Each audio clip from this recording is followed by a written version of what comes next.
Ok, hoy vamos a la lección 23 de los hábitos de madurez, es el sexto módulo, lección 23, y esto obviamente se deriva de lo que vimos la semana pasada. Dice, como hemos visto ya, la sabiduría que Dios nos revela por medio de su Espíritu, la entendemos en la medida que vamos madurando. Si vamos creciendo, vamos entendiendo la sabiduría de Dios. De igual manera, la madurez proviene de la obra del Espíritu en nosotros. El que da la madurez es el Espíritu, al ser renovada nuestra mente por la palabra de Dios. El Espíritu nos da la palabra, el Espíritu transforma nuestra mente. Entonces uno dice, si Dios hace todo, dice, si todo esto es obra del Espíritu de Dios, ¿cuál es entonces nuestra responsabilidad personal acerca de la cual hemos de responder delante de Dios? Es decir, si Dios hace todo esto, ¿qué nos toca hacer a nosotros? Seguir su palabra. Bueno, ok, vamos a ir viendo, exacto, hay cosas que vamos a ir descubriendo, porque muchos dicen, ¿qué tanto es labor mía, qué tanto es labor de Dios? Tengo que aprender a depender de Dios y dejar que haga su obra, pero ¿qué tanto en realidad yo debo depender de Dios y en qué forma, verdad? Lo que vamos a ver es precisamente eso. Por eso vamos a 1 Corintios 3, del 10 al 15. ¿Alguien que lo quiera leer? 1 Corintios 3, del 10 al 15. Conforme a la gracia de Dios que me fue dada, yo como sabio arquitecto puse el fundamento y otro edifica sobre él. Pero cada uno tiene cuidado cómo edifica encima, pues nadie puede poner otro fundamento que el que ya está puesto, el cual es Jesucristo. Ahora bien, si sobre este fundamento alguien edifica con oro, plata, piedras preciosas, madera, heno, paja, la obra de cada uno se hará evidente, porque el día la dará a conocer, pues con fuego será revelada. El fuego mismo probará la calidad de la obra de cada uno. Si permanece la obra de alguien que ha edificado sobre el fundamento, recibirá recompensa. Si la obra de alguien es consumida por el fuego, sufrirá pérdida. Sin embargo, él será salvo, aunque así como a través del fuego. Ok, ¿tiene eso? Ok, entonces aquí este pasaje es interesante porque en realidad nos lleva a enfocarnos que no todo es solo ir a la iglesia y ya, soy salvo, me voy al cielo, sino que hay algo más. Pablo es muy puntual en lo que dice, que es lo que vamos a analizar. Antes de definir las cosas que debemos nosotros hacer y las que corresponden a Dios, vamos nosotros a ver la importancia de ello. Dice el apóstol Pablo en 1 Corintios 3, del 10 al 15, habla sobre nuestra responsabilidad de edificar sobre el fundamento. Esta edificación se refiere a nuestra vida espiritual, la cual afecta nuestra vida natural en este mundo, o en otras palabras, toda nuestra vida. Cuando hablamos de vida espiritual, dejando de lado lo secular, diríamos, o lo físico, lo material, porque nuestra vida espiritual va a afectar también la forma en que vivimos en este mundo. Ok, entonces dice, lo que debemos notar sobre este pasaje es que viene después de haber tratado el problema de la inmadurez de los corintios. Los primeros versículos que no leímos, pero lo mencionamos solamente, es que Pablo les reprende o les señala que no les pudo hablar con sabiduría porque eran como niños en Cristo, no eran espirituales, sino que se comportaban como gente del mundo, como carnales. Entonces, después de haber tratado el problema de la inmadurez de los corintios, razón por la cual él no les podía hablar como espirituales. Ahora, lo que Pablo enseña aquí, ya en lo que leímos, es que Dios le dio a él la gracia de predicar a Jesucristo, quien es el único fundamento, la base de lo que creemos es Cristo. Esto todavía es cierto, necesita ser ampliado en un cierto sentido, pero de acuerdo a, no lo pongo aquí, a veces hay que ampliar la exposición más de lo que hay en el material, pero en Juan 1:18 dice, a Dios nadie le vio jamás, el Hijo unigénito que mora en el seno del Padre, Él le ha dado a conocer. Es decir, El fundamento es Jesucristo, porque toda revelación sobre Dios viene de Cristo. ¿Ok? Ya después ampliaríamos más este concepto. Y ahora nos corresponde a cada uno como cristianos tener cuidado de la manera como edificamos encima de este fundamento. Está el fundamento que es Cristo. Cuando se edifica algo, los cimientos se llevan mucho dinero, y cuando uno termina de poner los cimientos no se ve nada, pero está abajo y es vital. ¿Mande? Es una base. Exacto. Pero uno voltea y se ve el terreno. ¿Y cómo se ve el terreno? Pues nomás salen unas varillas, ¿no? Pero ya se gastó uno una la nota. Sin embargo, eso es vital. Tenemos el fundamento, pero no necesariamente la gente ve a Cristo en nosotros. Tiene que haber un edificio. Bueno, entonces la manera como edificamos encima de este fundamento. La forma en que se puede edificar sobre este fundamento es con oro, plata, ¿ok? Piedras preciosas, madera,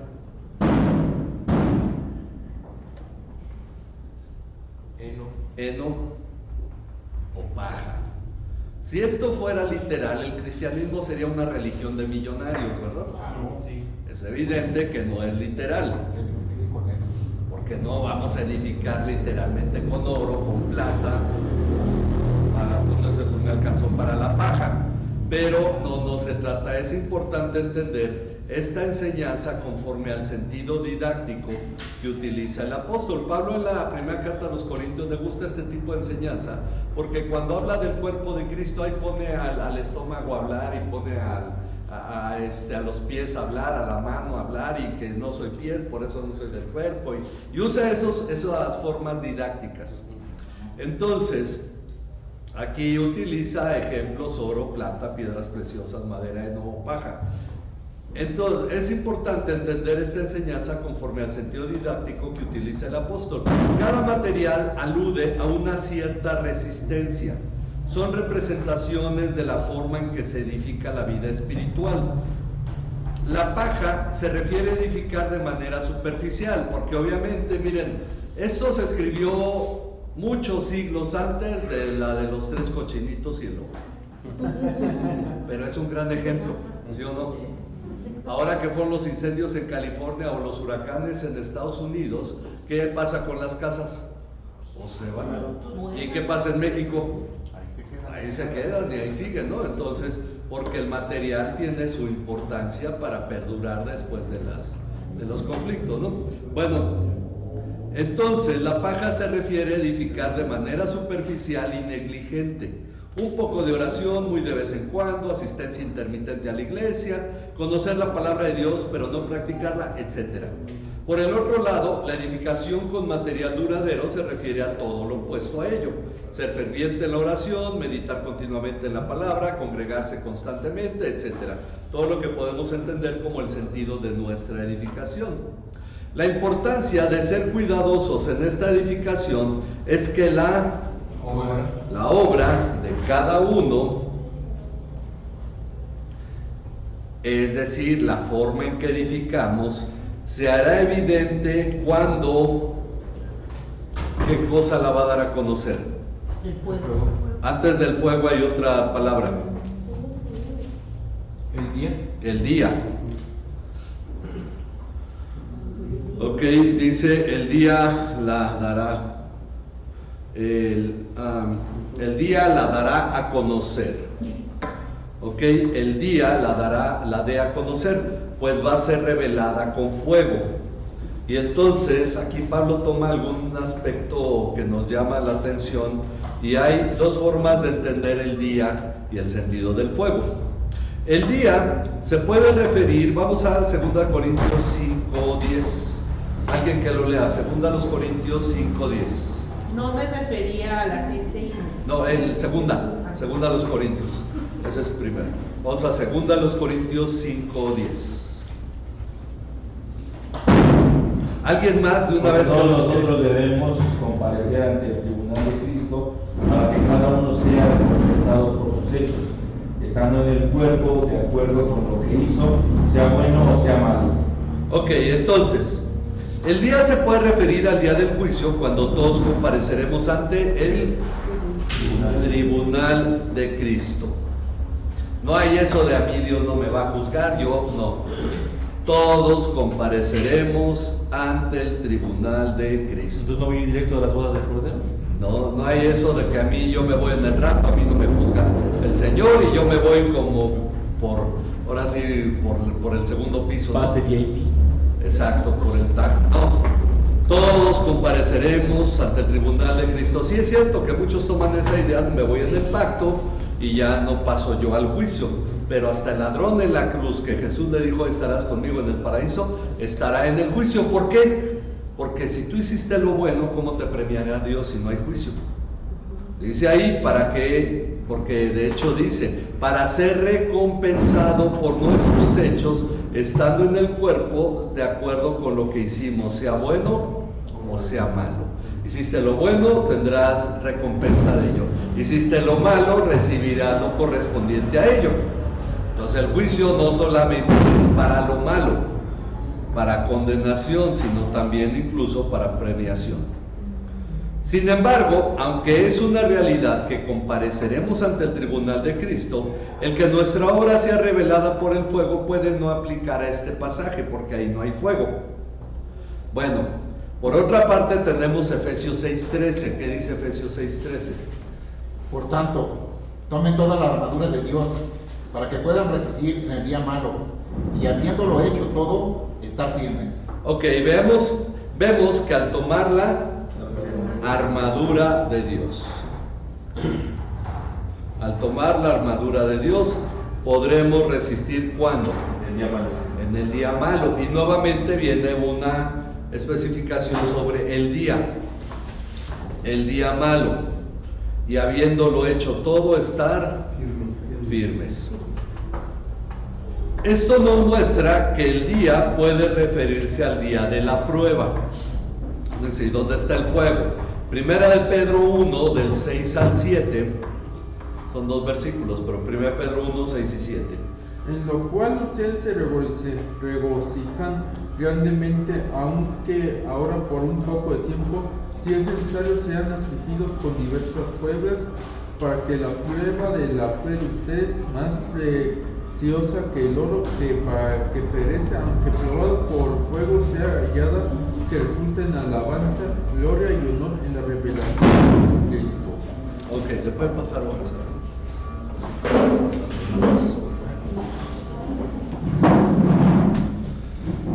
Ok.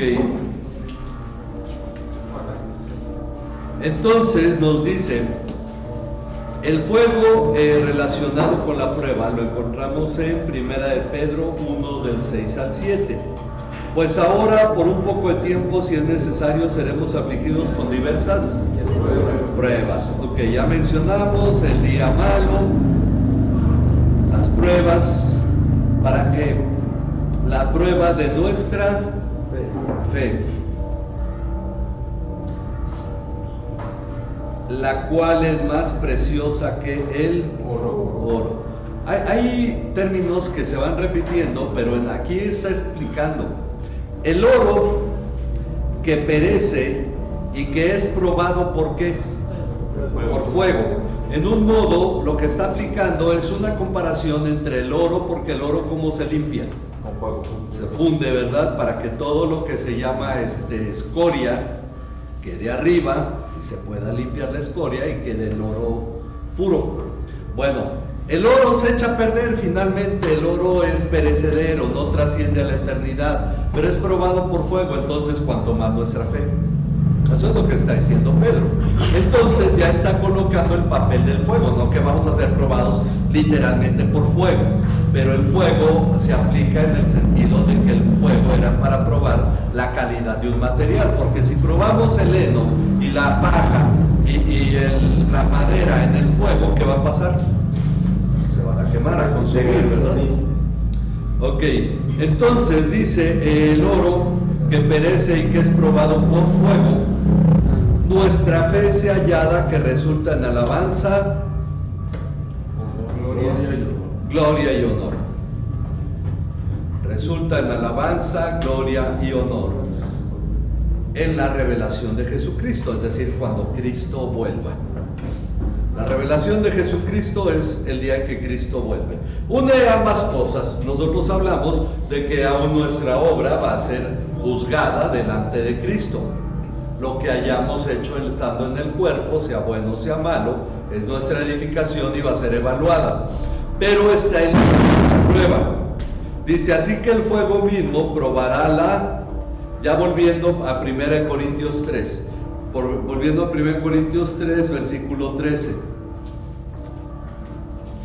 El fuego mismo probará la calidad de la obra de cada uno. El fuego mismo probará la calidad de la obra de cada uno. Seguimos en el sentido alegórico, utilizando estas representaciones de realidad del fuego, la calidad de la obra.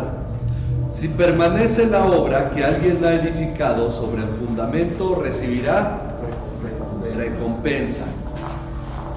Entonces uno dice, entonces Dios va a decir, ok, tu obra resistió, te voy a dar una casa nueva. A veces uno mide las cosas así, ¿sí o no? Bueno, recibimos recompensa y dices, oye, qué bonita casa, pues Dios me la dio porque mi obra resistió. Eso no tendría ningún sentido con la palabra, ¿verdad? ¿Qué es la recompensa? Bueno, vamos a verlo ahorita, porque por el otro lado, si la obra de alguien es consumida por el fuego, ¿qué pasará? Sufrirá pérdida. Ok.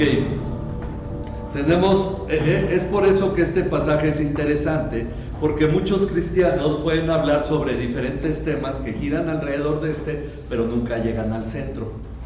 La consejería, los matrimonios dañados, las situaciones de tristeza, de dolor, de angustia, incluso la misma enfermedad, mucha psicosomática, todo este tipo de cosas. Dice, sin embargo, aunque tal persona sufre pérdida, aún así será salva. Aquí se me olvidó poner para rellenar, pero aunque así como a través del fuego otra vez. Bueno, considerando lo que estos pasajes nos enseñan, y aquí viene la explicación de todo esto, entendemos que la manera en que edificamos nuestra vida en Cristo va a definir la manera en que respondemos en el día de la prueba. Aquellos que son cuidadosos de su comunión con Dios resistirán y recibirán recompensa, ¿cuáles? Es decir, no tendrán nada que lamentar, sino que crecerán y madurarán, teniendo así mayor conocimiento de Dios y su palabra para vivir con paz y gozo. Esa es la recompensa, porque es obvio que Dios no va a nutrir nuestra avaricia ni nuestro materialismo, ¿verdad? Pero vivir en paz y vivir en gozo realmente resulta más valioso para un ser humano aquí en la tierra que tener millones y estar preocupado por ello. Ok, entonces esto explica por qué Mateo 20, mientras tanto, aquellos que han sido negligentes sufrirán pérdida. Es decir, que lo poco que han edificado en su vida espiritual se vendrá abajo, y es muy posible que se lamenten, renieguen de Dios y no tengan ningún tipo de gozo en la prueba, ni después de la prueba. Y ahí vemos cristianos que están todo el tiempo quebrantados, cristianos que están adoloridos y, mi dolor es muy grande, nadie lo entiende, etcétera, aunque ya conocen el Evangelio. Cristianos víctimas, diríamos. ¿Pero por qué se debe? La forma en que edificamos. Esa es la cuestión, no es cómo nos va. Porque a Job le quitó Dios todo, incluso la salud, y ¿qué dijo? Vamos a glorificar a Dios. Había edificado de una manera perdurable. Pero hay personas que nomás porque los tacos no se los dieron a tiempo, Dios, ¿qué pasa aquí? No, yo lo pedí hace rato y ya siente uno que la vida se acabó. Entonces consideremos que hay cosas en esta vida que finalmente Dios va a estar probando. Pero el asunto es cómo respondemos en la prueba, porque a todo ser humano por naturaleza le gusta sentirse víctima. Y Dios no me quiere, y Dios ya me quitó esto, y no me sale nada bien. ¿Y a qué se debe? Que no estamos edificando de manera correcta. Por eso decimos, no se trata solo de ser salvos, venir a la iglesia para cantar a Dios y ya. No, se trata de venir a edificar, porque el día de la prueba va a venir. Y la cosa es que depende qué tanto tú edificaste. La prueba, por eso en las escuelas se utiliza el mismo término. Vas a clases y luego te hacen una prueba para que tú te des cuenta que tanto aprendiste y el maestro te puede evaluar. Y esa es la realidad, es una forma de evaluar que tanto tú has aprovechado la enseñanza. Tenemos pruebas en este curso, ¿verdad? Sí. Bueno, ya hicimos una. Ok, ahora, esto explica por qué Mateo 25 al 29. Alguien que lo lea, Mateo 25, 29. Porque a todo el que tiene más se le dará y él tendrá en abundancia, pero el que no tiene, aún lo que tiene se le quitará. A eso se refiere, porque todo el que tiene, el que edificó bien, más se le dará. Pasaste la prueba porque has crecido, has conocido la palabra, entiendes que este conflicto no es tan grande, que Dios va a sustentar tu vida, que vas a estar bien. Dios todavía va a añadir a tu vida abundancia. En muchos sentidos, porque incluso puede ser física. Si tú dices, ay Dios, necesito $1,000,000 de pesos, y en verdad has madurado, Dios dice, este $1,000,000, dice, pues para apoyar ministerios y apoyar a la iglesia, y es más, pues hasta el diezmo traerían a la iglesia, ¿no? Porque creo que a veces el diezmo, si sobrepasa los 50,000 pesos, ya no hay que diezmar, ya es mucho. Decía un pastor, dice, mira, ese hermano tiene una fábrica y viene y da sus 5,000 pesotes cada mes. Dice, no, yo mantengo la iglesia. Dice, cuando debería de estar dando más de 20,000 pesos cada mes, porque sus ganancias superan los 200,000, pero pues ya dar 5,000 ya es mucho. No, bueno, ok, el asunto es que entendemos nosotros nuestra madurez, porque incluso hasta 10 pesos hay quienes les cuesta diezmar. Claro. Pero tiene que ver de la forma en que deseamos honrar a Dios, ¿entiendes? Tenemos que hablar de estos temas. Estamos hablando de otra cosa, no van a decir. Ok, pero ¿qué pasa con el que no tiene, aquel que edifica mal, medio va a la iglesia, nunca lee la Biblia, luego pues, ni se sabe los cantos porque nunca canta o cosas de ese tipo? Todo este tipo de situaciones que pasan en su vida, pues cuando viene la prueba se derrota. ¿Y por qué no has ido a la iglesia? No, me he ido bien mal. Como el que le dicen, oye, ¿y cómo estás? No, pues bien enfermo. ¿Ya fuiste al doctor? No, pues nomás que me sienta bien. No es lógico, ¿verdad? Entonces no va a la iglesia porque se siente mal. Entonces, aún lo que tiene se le quitará.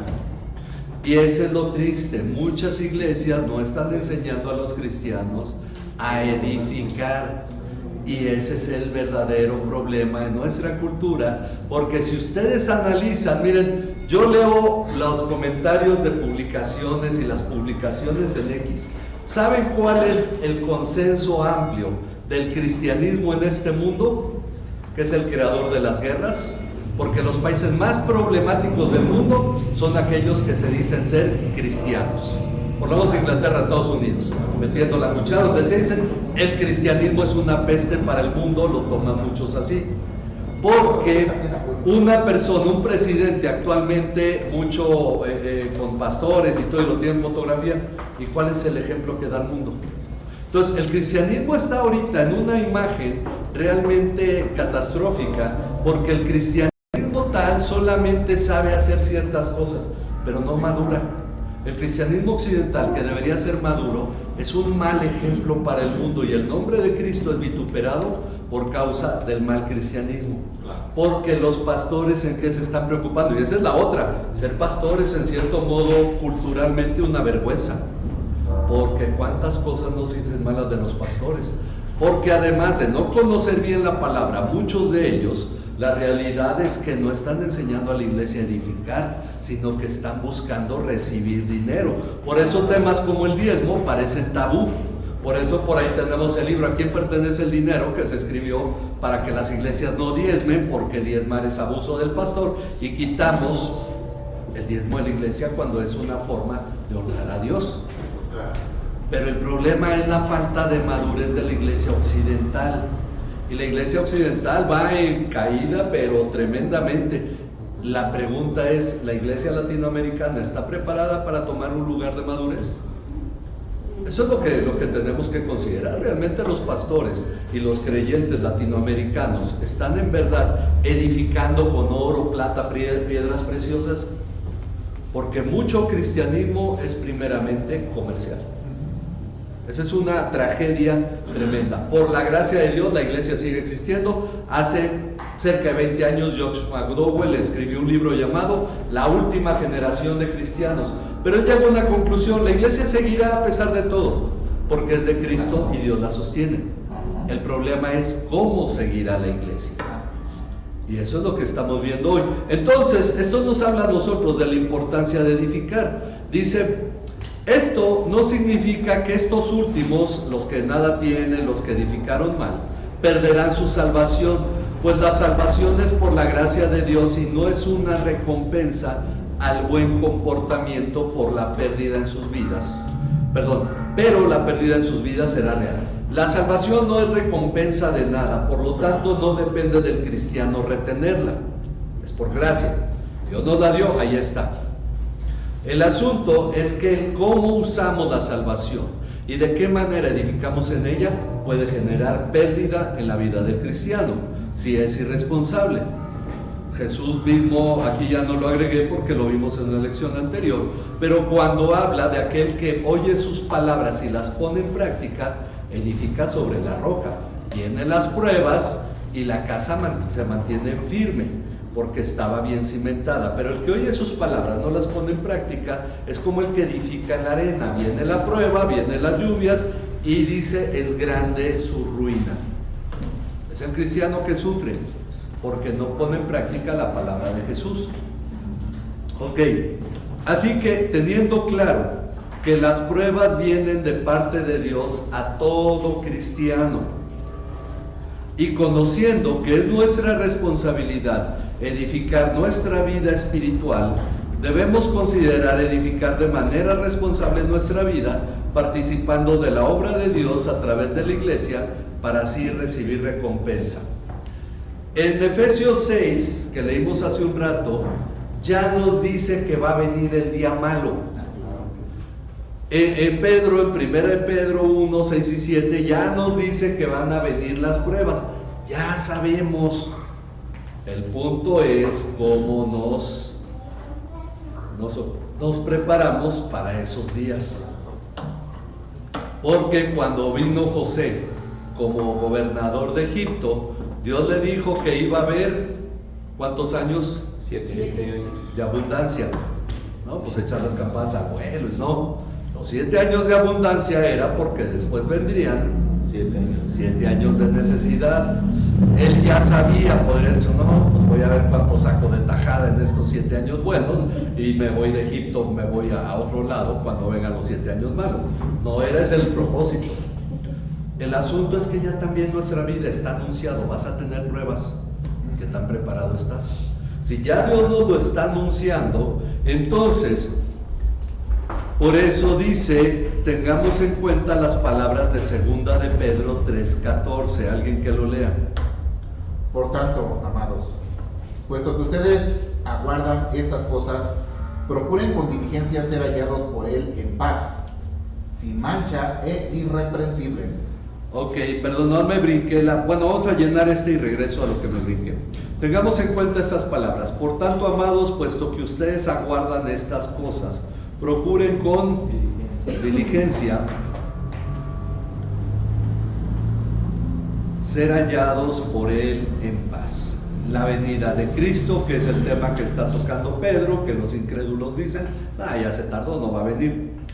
Por Él en paz, sin mancha e irreprensibles. Aguardamos la venida de Cristo. Aguardamos el día de la prueba. Pero nos preparamos para ello. Hagan de cuenta que es como si alguna vez San Mateo Tenco se fuera a inundar. Entonces uno dice, voy a construir mi casa y por el puente, ¿qué hago? Pues le hago un segundo piso y ahí me voy a vivir porque en el primero se va a inundar. Pues, no se hace eso, ¿verdad? No le hacen una bardota y para qué. Pero estamos viendo, la realidad es que uno ya sabe lo que va a pasar y no siempre actúa de acuerdo a ello. Decimos, va a llover mucho en San Mateo, ¿cuántos tienen botas de hule? No, yo no me inundo. Digo, yo estaba pensando en abrir un negocio de botas de hule, a lo mejor si me hago riquillo, pero que se inunda. para el próximo año no llueve, ¿no? Hasta bueno, una lancha y no estoy en tu casa. Ok, pero sabemos, va a venir pruebas, entonces debemos estar preparados para ello. Me brinqué esa parte del párrafo anterior, así que teniendo claro que las pruebas vienen de parte de Dios a todo cristiano y conociendo que es nuestra responsabilidad edificar nuestra vida espiritual, debemos considerar edificar de una manera responsable nuestra vida, participando de la obra de Dios a través de la iglesia para así recibir recompensa. Viene el día de prueba y la escuela no te va a ayudar a salir adelante en el trabajo, aunque puede proveer el dinero, pero ¿qué es lo que te va a mantener a flote? Tu vida espiritual. Por eso decimos, el tiempo devocional es el tiempo más importante de nuestra vida. Es el tiempo más importante de nuestra vida. Es lo único que genera para la eternidad. El tiempo en la iglesia, la reunión de oración, porque hay una cosa, peticiones de oración todos tenemos, no todos las comparten, pero tenemos un tiempo de oración que uno debe decir, aquí es donde tenemos que fortalecernos, porque hay algo que a mí me concede, yo espero que ustedes también. Ponemos en las manos de Dios peticiones como iglesia y Dios responde, ¿sí o no? Ya deberíamos nosotros de tener claro eso para estar más fervientes en esta comunión con Dios como iglesia. Porque en verdad que Dios está obrando en medio de nosotros. Por esa razón, nosotros tenemos que entender esta forma de edificar nuestra vida, conocer la palabra, leer la palabra, meditar la palabra, tomar tiempo para orar, compartir a Cristo. Ok, vamos a terminar ahorita con eso porque ya son las 12 casi. Entonces dice, la realidad es que esto resalta en nuestra enseñanza debido a que en estos tiempos la mayoría de los cristianos no parece estar preocupados por edificar, sino solo en asistir a una actividad que nos permita tener cierta paz y cumplir con Dios, pero nosotros entendemos que debemos madurar. Miren, todo cristiano quiere paz. Viene a la iglesia y le pide a Dios paz, pero Dios dice, yo te proveo algo mayor, madurez, porque la madurez te va a dar una paz permanente. Porque la manera en que edificamos, nosotros vamos a vivir una verdadera paz a pesar de las pruebas. Y eso es lo que debemos comprender, lo que tenemos que hacer para vivir en paz, tener gozo en Dios y poder en realidad disfrutar del bien de Dios en esta vida es edificar. Entonces, por esa razón nosotros debemos ser responsables en cómo tratamos nuestra comunión con Dios. Pero decimos, esto resalta porque no siempre se enseña esto. Tenemos que madurar como cristianos. Tenemos que avanzar a la madurez. Tenemos que seguir conociendo a Cristo, entregando nuestra vida, poniendo en práctica sus enseñanzas, porque eso, cuando venga el día malo, vamos a estar firmes. Esto es ponerse la armadura de Dios. Ok, bueno, ¿alguna pregunta antes de concluir aquí? Vamos a dejar lo siguiente para la próxima semana. ¿Alguna pregunta que tengan? ¿No? Bueno, yo le doy gracias a Dios, luego que trae preguntas porque a veces sí dice uno, si me pone una difícil. Vamos a orar para terminar. No, sí, tenemos que responder las preguntas. Yo le doy gracias a Dios cuando hay preguntas, la verdad, porque ya me han hecho algunas de las clases que doy de BINS y ayuda a uno a crecer, avanzar, porque hay aspectos que no siempre uno como maestro ve y en verdad que ayuda. Vamos a orar.